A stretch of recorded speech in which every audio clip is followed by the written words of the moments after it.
नमस्कार विद्यार्थी मित्रांनो, क्रिएटिव्ह मॅथ्स मराठी या आपल्या YouTube चॅनलमध्ये पुन्हा एकदा तुमच्या सगळ्यांचं सहर्ष स्वागत आहे। आज आपण चर्चा करतोय 11th स्टँडर्ड मॅथमॅटिक्स पार्ट 2 चं फर्स्ट चॅप्टर ज्याचं नाव आहे रियल कॉम्प्लेक्स नंबर आणि कॉम्प्लेक्स नंबर मधला मित्रांनो एक्सरसाइज नंबर 1.1 बघतोय आणि त्यामधला क्वेश्चन नंबर 3 आज आपण बघणार आहोत।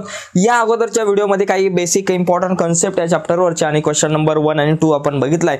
आज क्वेश्चन नंबर 3 वरती चर्चा करूयात। पुढे जाऊयात। पुढे जाण्याच्या अगोदर एक रिक्वेस्ट आहे, नवीन असाल आपल्या YouTube चॅनलवर आणि अजूनपर्यंत आपला YouTube चॅनल तुम्ही सबस्क्राइब नसेल केला तर आत्ताच चॅनल सबस्क्राइब करा आणि त्या बाजूला असलेलं बेलचं बटन सुद्धा दाबा, जेणेकरून मी अपलोड केलेल्या प्रत्येक नवीन व्हिडिओची नोटिफिकेशन तुमच्यापर्यंत पोहोचेल। आणि या अगोदरच्या व्हिडिओ जर नसतील बघितला तर या व्हिडिओच्या खाली डिस्क्रिप्शन मध्ये मी आधीची व्हिडिओची लिंक तुमच्यासोबत शेअर करतो, ती नक्कीच बघा, ती खूप इम्पॉर्टंट आहे। बघा मित्रांनो, या ठिकाणी find the value of A and B. आता ए आणि बी यांच्या आपल्याला व्हॅल्यूज आपल्याला या ठिकाणी काढायच्या आहेत।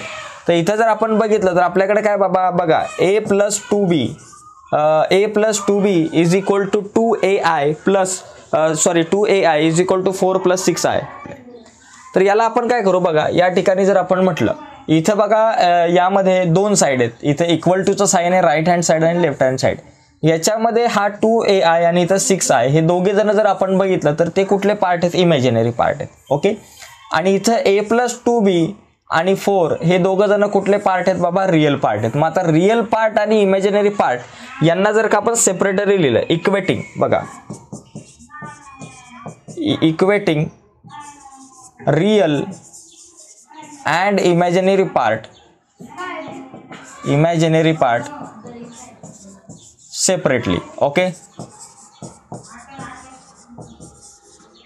सेपरेटली। आणि नंतर मग आपल्याला काय मिळतं, वी गेट सेपरेटली जर आपण रियल आणि इमॅजिनरी पार्ट जर का सेपरेटली जर आपण घेतले तर बघा काय मिळतं, a + 2b हा रियल पार्ट इथं आहे आणि हा इथं इज इक्वल टू 4। बघा a + 2b is equal to 4 मिळालं, याला इक्वेशन नंबर 1 म्हणू।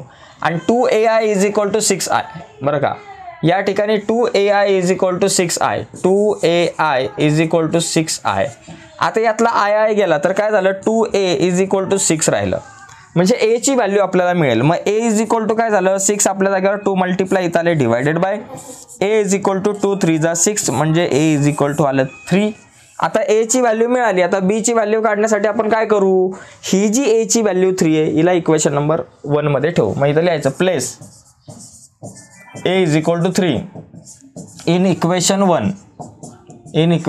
1। चला 1 मध्ये ठेवू। 1 काय बाबा, a + 2b is equal to 4।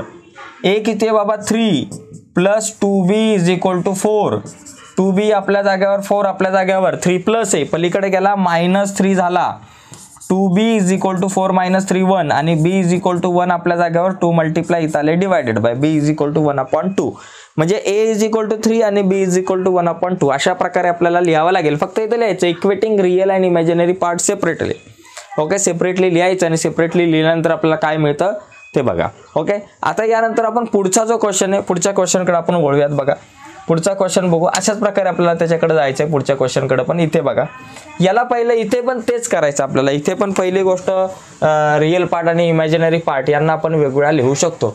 बघा a - b is equal to आपल्याला a मिळेल आणि a + b is equal to आपल्याला 5 मिळणार आहे। बघा या ठिकाणी a - b is equal to a। एकदा क्वेश्चन आपला बरोबर आहे का, a - b ओके, हां येस, क्वेश्चन तर आपला बरोबर आहे। बघा इथं लिहायचं इक्वेटिंग रियल आणि इमॅजिनरी पार्ट सेपरेटली। मग a - b is equal to काय मिळाला, a मिळाला।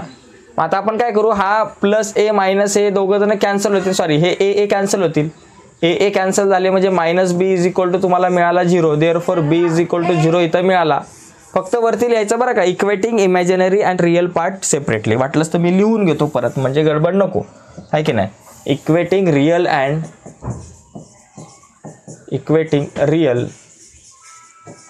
इमॅजिनरी पार्ट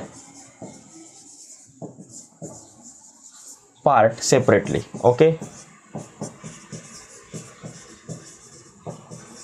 सेपरेटली आणि वी गेट, तर काय मिळतं आपल्याला सेपरेटली लिहिल्यानंतर की a - b is equal to a हा झाला रियल पार्ट। मग आता बघा या ठिकाणी -b ला इथंच लिहा, a आपल्या जागेवर प्लस a पलीकडे गेला -a -b is equal to a - a 0, so therefore b is equal to 0। आता b इज इक्वल टू 0 आपल्याला मिळाला, हा एक पार्ट घेऊन आता दुसरा पार्ट जो आहे इमॅजिनरी पार्ट काय बाबा a plus b is equal to 5 आहे बघा a plus b i is equal to 5i. आता हे आय कॅन्सल होतील मग आपल्याला काय राहील a plus b is equal to 5 राहील. b ची व्हॅल्यू 0 आहे म्हणून या ठिकाणी आपण काय करू a प्लस b ची व्हॅल्यू 0 लिहू. 0 इज इक्वल टू 5 वाटलंच तर इथं असं लिहा because b is equal to 0. Okay मग a इज इक्वल टू किती आलं बाबा 5 आलं कारण आपल्याकडं a प्लस 0 किती a आणि a is equal to 5 b is equal to 0 झालं. तर अशा प्रकारे हा सेकंड नंबरचा क्वेश्चन आपण सॉल्व्ह करू शकतो. तर एकदम सिंपल आहे. आता पुढचा जो प्रश्न आहे तो आपण या ठिकाणी बघूयात. बघा पुढचा क्वेश्चन आहे त्याच्याकडे आपण वळू. काय आहे a प्लस बी आणि 2 प्लस आय वगैरे अशा प्रकारचा आहे क्वेश्चन. या क्वेश्चनमध्ये काय करायचं सांगतो तुम्हाला. इथं बघा या ठिकाणी आपण बघितलं a plus B plus 2 plus I sorry a plus B एका ब्रॅकेटमध्ये दुसऱ्या ब्रॅकेटमध्ये 2 plus I is equal to B plus 1 plus इथं 10 प्लस 2ai अशा प्रकारे आहे. आता इथं हा इमॅजिनरी पार्ट तुम्हाला प्युअर दिसतोय पण इथं जर तुम्ही बघितलं तर इथं इमॅजिनरी पार्ट असा प्युअर दिसत नाही. आज आय जर बाहेर असता तर समजायचं तो इमॅजिनरी पार्ट प्युअर आहे. मग आपण एक काम करू इथं काय करू या दोन ब्रॅकेटचं मल्टिप्लिकेशन म्हणजे a प्लस बी ने 2 प्लस आयला मल्टिप्लाय करू. कसं पहिलं a ने 2 प्लस आयला मल्टिप्लाय करा आणि नंतर प्लस b ने 2 प्लस आयला मल्टिप्लाय करा इज इक्वल टू पलीकडं b plus 1 plus 10 plus 2ai हे जसंच्या तसं बघा 2 into a 2a plus a into i ai plus b into 2 2b plus b into i bi is equal to b plus 1 plus 10 plus 2ai बरं का. म्हणजे आपल्याला या स्वरूपामध्ये आपल्याला आणायचं आहे. आय एकटा एका बाजूला घेऊ आपण बघा ब्रॅकेटच्या बाहेर. आता एक काम करा 2a आणि 2b 2a प्लस 2b एका ब्रॅकेटमध्ये आलं प्लस ai प्लस bi एका ब्रॅकेटमध्ये लिहा असं बरं का वेगवेगळे लिहा. बरं 2a प्लस 2b आणि plus ai plus bi is equal to b plus 1 plus 10 plus 2a आणि इथं i झालं.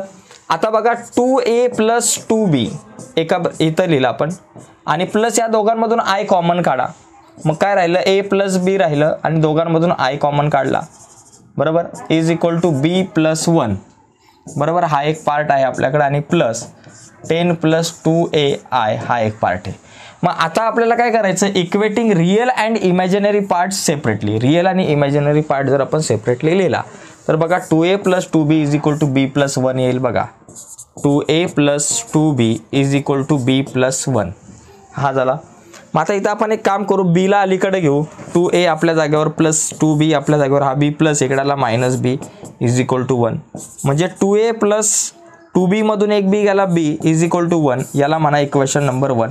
आता बघा लिनियर इक्वेशन इन 2 व्हेरिएबल आपण बघितलं तर त्या पद्धतीने आपल्याला इथं सोडवावं लागणार आहे. हा एक पार्ट झाला. दुसरा जो पार्ट काय मिळणार आपल्याला a प्लस बी आय बरं का a plus b i is equal to काय बाबा 10 प्लस 2a आणि इथं आय गेला मग काय राहिला a plus b is equal to 10 plus 2a राहिलं. आता a आणि b एका बाजूला घेऊ सगळे व्हेरिएबल एका बाजूला घेऊ आणि नंबर एका बाजूला ठेवू.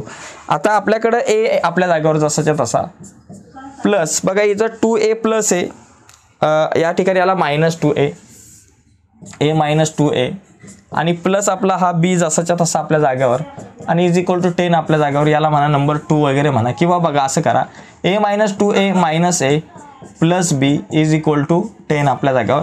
आता या सगळ्यांचे जर साईन आपण चेंज केले चला सगळ्यांचे साईन चेंज करू बरं का.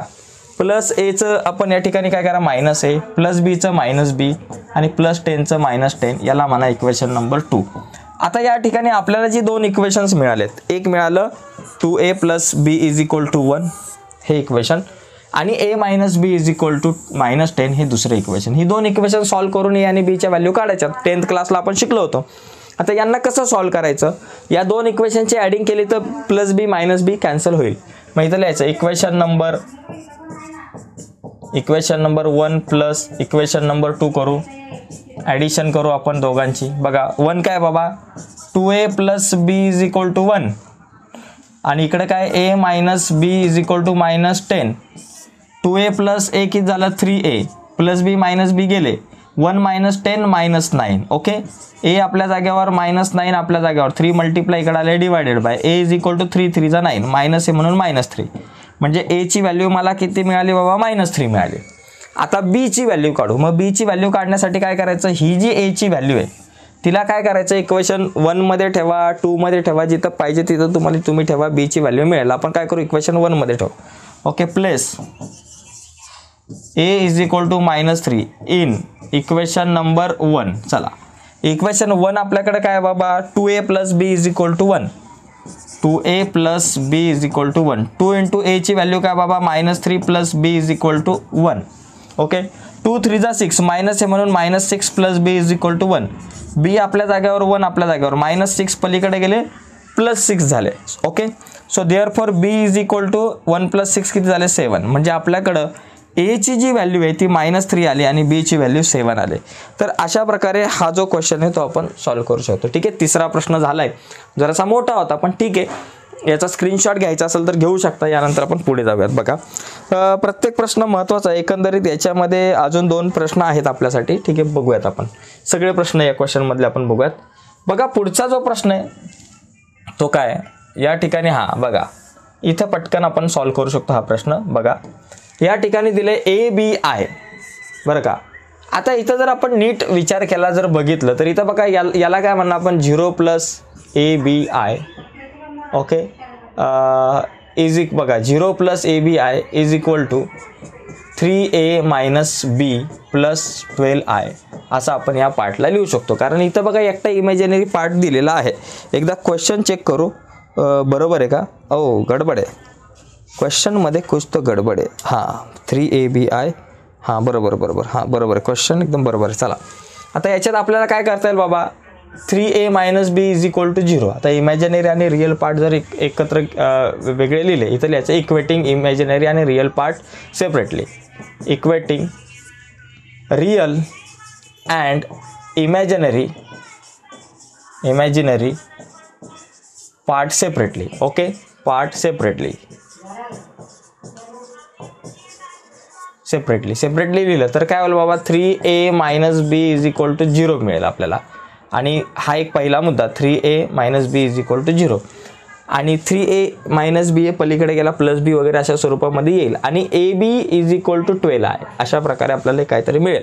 मग इथे एक काम करू आपण, 3a is equal to -b हे पलीकडे गेला +b म्हणजे 3a. b ची व्हॅल्यू काय झाली बाबा, 3a अशी एक आपल्याला एक व्हॅल्यू मिळाली. याचा आपण वापर पुढे करूयात. ओके, आता दुसरा मुद्दा काय बाबा, बघा ABI is equal to 12i म्हणजे AB इज इक्वल टू 12. आता आपल्याला b ची व्हॅल्यू काय बाबा, 3a आहे. मग b च्या जागेवर 3a लिहिले की तुम्हाला या ठिकाणी a ची व्हॅल्यू वगैरे मिळून जाईल. बघा, a × b च्या जागेवर लिहा 3a इज इक्वल टू 12. आता 3 बघा, 3a × a चा square is equal to 12. 3 multiply पलीकडे गेले काय झाले बाबा, डिवायडेड बाय झाले. 3 मल्टिप्लाय पलीकडे गेले डिवायडेड बाय. बघा, a² इज इक्वल टू 12/3. 3 4 जा 12. So therefore a is equal to किती झालं बाबा, 4 झालं. मग a² इज इक्वल टू 4 झालं तर a इज इक्वल टू किती, +-2 म्हणजे a च्या 2 व्हॅल्यू आल्या +-2. ओके, मग आता a च्या व्हॅल्यू आल्या. आता b ची व्हॅल्यू आपल्याला काढणं गरजेचं आहे. b इज इक्वल टू काय असतं, 3a. मग इथं लिहायचं when a is equal to +2 then b is equal to काय बाबा, 3a असतं. 3a 3 × a ची व्हॅल्यू 2, 3 2 जा 6. ठीक आहे, आणि when a is equal to -2, a ची व्हॅल्यू -2 निगेटिव्ह 2 सुद्धा असू शकते. मग then b is equal to किती बाबा, then b is equal to 3a 3 × a ची व्हॅल्यू काय बाबा, -2 3 2 जा 6 -2 म्हणून -6 झाले. तर अशा प्रकारे आपल्याकडे a ची व्हॅल्यू +-2 आणि b ची व्हॅल्यू 6 +-6 येऊ शकते, +6 किंवा -6. अशा प्रकारे हा क्वेश्चन आपण सॉल्व्ह करू शकतो. ठीक आहे, आता पुढे जाऊयात. 1 2 3 4 क्वेश्चन झाले. पुढचा क्वेश्चन बघू.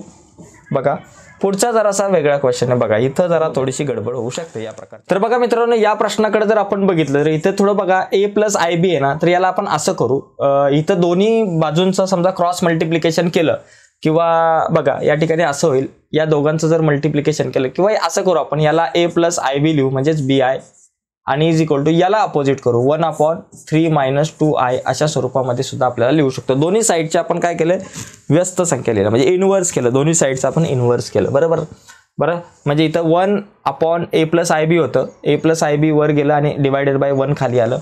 आणि इथं खाली काहीच नसतं म्हणजे 1 असतं, ते 1 वर गेलं आणि 3 - 2i खाली आलं. ओके, दोन्ही बाजूंचा आपण इनव्हर्स केला. मग आता एक काम करा, इथं बघा 3 - 2i आहे ना, तर इथं वर आणि खाली 3 + 2i ने मल्टिप्लाय करा. बरं, 3 + 2i ने वर आणि खाली मल्टिप्लाय करा. 3 + 2i ने काय करायचं, वर आणि खाली आपल्याला मल्टिप्लाय करायचं. एवढं लक्षात घ्या. आता हे मल्टिप्लाय केल्यानंतर आपल्याला काय मिळेल बघा, a + bi is equal to बघा 3 + 2i वरती जसंच्या तसं. आणि इथं बघा आपल्याकडे एक फॉर्म्युला होता a + b a - b चा formula. a + b a - b काय होतं बाबा, a² - b². हा येतो फॉर्म्युला. मग तसंच इथं a² म्हणजे 3चा स्क्वेअर किती आला 9 मायनस 2i चा स्क्वेअर, त्याच्यातला 2चा स्क्वेअर 4 आणि i चा स्क्वेअर बाबा i². मग आपल्याकडे काय येईल 3 + 2i डिवायडेड बाय 9 - 4 × i² ची व्हॅल्यू असते -1. लक्षात घ्या, i² ची व्हॅल्यू काय असते, -1 असते. हे आपण काल बघितले कालच्या व्हिडिओमध्ये. ओके, यानंतर बघा 3 + 2i आपल्या जागेवर डिवायडेड बाय 9 - +4. बघा 3 + 2i डिवायडेड बाय 9 + 4 13 झालं. ओके, मग याला आपण असं लिहू शकतो बघा, a + bi is equal to बघा 3 + 2i/13. मग याला असं लिहू शकतो की 3/13 + 2i/13 2i/13 म्हणजेच असं लिहू शकतो a + bi is equal to 3/13 + 2/13i अशा स्वरूपामध्ये सुद्धा आपल्याला लिहिता येऊ शकतं. ठीक आहे, हा झाला एक क्वेश्चन नंबर 5 आपल्याकडे झाला. आता आपण पुढे क्वेश्चन नंबर 6 आहे यामधला, त्याच्याकडे वळूया. ठीक आहे, बघा या ठिकाणी क्वेश्चन नंबर 6 जर आपण बघितला तर 6 नंबरचा क्वेश्चन बघा आपल्याकडे काय इथं बघा a + ib is equal to 1 + i is equal to a + ib × 1 + i is equal to 2 + i अशा प्रकारचा क्वेश्चन आहे. मग आपण काय करू, a + ib म्हणजे a + bi ला इथंच ठेवू. बरोबर, आपल्या जाग्यावर.